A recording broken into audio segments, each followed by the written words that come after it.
ذكروك عندي في حديث عابر شوقا فأغرقت الدموع محاجر. نحمد ونصلي ونسلم على رسوله الكريم اما بعد. سیرت کے حوالے سے مسلسلہ ہم نے شروع کیا، بات کو یہاں پر ختم کیا تھا کہ حضرت عبد المطلب کو عبد المطلب کیوں کہا جاتا ہے. اس کی وجہ تسمیہ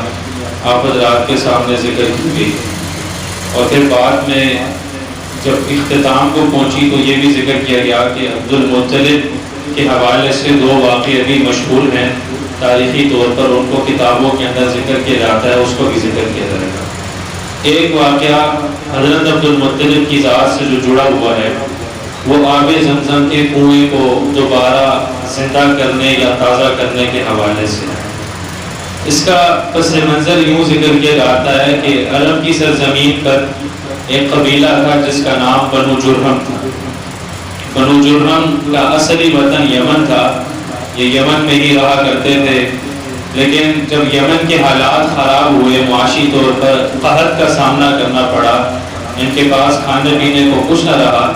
تو ان کو یمن سے ہجرت کرنا پڑا اور یمن کو چھوڑنا پڑا. تو بہرحال جب یہ یمن کو چھوڑ کر دوسرے علاقے کی طرف معاش کی تلاش میں نکلے تو رستے میں ان کی ملاقات حضرت اسماعیل علیہ السلام اور ان کی والدہ حضرت حاجرہ علیہ السلام سے ہوئی. یہ مقام جہاں پر حضرت حاجرہ اور ان کے بیٹے حضرت اسماعیل علیہ السلام مقیم تھے، یہ جگہ ان کو بہت زیادہ پسند آئی اور یہ لوگ یہیں پر ہی قیام پذیر ہو گئے. اب وقت گزرتا گیا، ان کے حالات آپس میں بہتر ہو گئے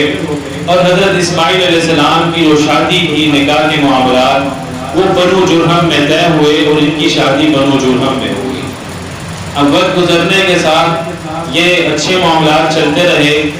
اور آب زمزم اور خانہ کعبہ کی جو خدمت کے معاملات تھے وہ حضرت اسماعیل علیہ السلام کے پاس ہی تھے. لیکن ایسا بھی معاملہ آیا کہ جب بنو جرہم اور بنو اسماعیل کے آپس میں اختلافات بڑھنا شروع ہو گئے اور آپس میں بات لڑائی جھگڑے تک پہنچ گئی. حضرت اسماعیل علیہ السلام نے مرنے سے پہلے یہ وصیت کی تھی کہ جو خانہ کعبہ کی خدمت کے سارے معاملات ہیں، اسی طرح آب زمزم کی خدمت کے جو معاملات ہیں، وہ میرے بعد میرا بیٹا کیدار سنبھالے گا. حسب وصیت جب آپ کی وفات اور آپ کا انتقال ہوا، آپ کا بیٹا کیدار آب زمزم کی خدمت اور خانہ کعبہ کی خدمت کو جتنے بھی معاملات تھے اس نے سنبھال لیے. لیکن بنو جرہم نے یہ بات دیکھی کہ عرب کی سرزمین پر ہمارے سے زیادہ بنو اسماعیل کا بہت زیادہ اختیارات ہیں اور یہ لوگ اپنے اختیارات کو بہت زیادہ استعمال کرتے ہیں. ان کا معاشرے کے اندر ایک نام ہے. ہمارے بھی معاشرے کے اندر ایسا ہی ہوتا ہے، جب ایک فریق معاشرے میں آگے بڑھنے لگتا ہے، اس کو زیادہ اختیارات مل جاتے ہیں، تو لوگوں کی کوشش ہوتی ہے کسی طریقے سے اس کو پیچھے کر دیا جائے، اس کے خلاف سازشیں کی جائیں، اس کو زیادہ سے زیادہ اپنے زد و گوب کا نشانہ بنایا. تو بنو جرہم نے بھی یہی نہیں ایسے ہی کیا کہ بنو اسماعیل کو خانہ کعبہ کی خدمت اور عرب کی سرزمین پر جتنے بھی اختیارات ہیں اس سے اس کو پیچھے کر دیا جائے. تو یہ لوگ اس مقصد کے اندر کامیاب ہوئے اور جب بات لڑائی جھگڑے سے بھی زیادہ آگے پہنچ گئی، آپس میں جنگ ہوئی اور جنگ کے نتیجے میں بنو جرہم کو بنو اسماعیل کے مقابلے میں فتح ہوئی. خانہ کعبہ کی خدمت کے علاوہ جو باقی معاملات ہیں عرب کی سرزمین کے، یہ اس پہ بھی قابض ہو گئے. لیکن انہوں نے بنو اسماعیل کو اپنے ظلم و ستم کا بے حد نشانہ بنایا. بنو اسماعیل کو بہت زیادہ یہ ظلم و ستم اس پر کیا کرتے تھے اور اس ظلم و ستم کی آڑ میں انہوں نے خانہ کعبہ کی بے حرمتی بھی کرنا شروع کر دی.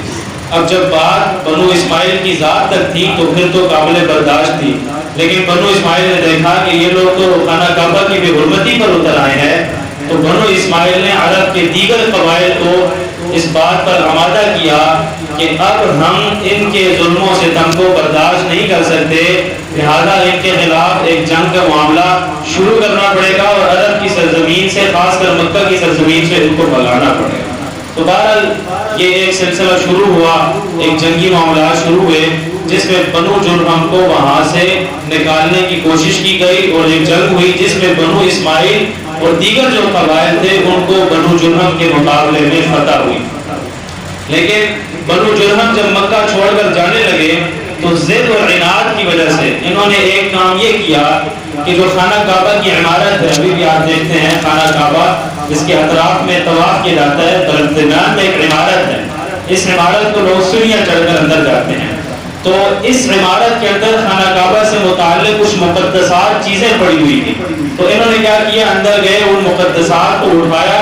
اور آب زمزم کے کنویں کے اندر ڈال دیا، اور آب زمزم کے کنویں کو ایسے یعنی دفن کر دیا کہ اس پر لوگوں کو نام و نشان بھی نہیں ملا۔ تو یہ ان کا ایک بڑا یعنی ضد اور عناد کی وجہ سے خانہ کعبہ کے ساتھ اور خاص کر آب زمزم کے ساتھ دشمنی کا معاملہ تھا کہ انہوں نے اپنی دشمنی کی آڑ میں ضد اور عناد کی وجہ سے آب زمزم کے کنویں کا نام و نشان ہی مٹا دیے۔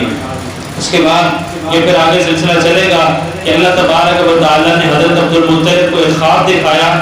کہ اس خواب میں یہ کہا گیا کہ آپ نے دوبارہ سے جا کر فلاں فلاں مقام پر جو آب زمزم کا کنواں ہے اس کو کھودنا ہے۔ یہ کنواں کیسے کھودا گیا، اور پھر اس کے بعد حضرت عبداللہ جو نبی کریم صلی اللہ علیہ وسلم کے والد تھے ان کی قربانی کا مرحلہ بھی پیش آیا، اس کو انشاءاللہ آئندہ نشستوں میں ذکر کیا جائے گا۔ اللہ تبارک و تعالی ہم سب کو ان تمام باتوں کی سمجھ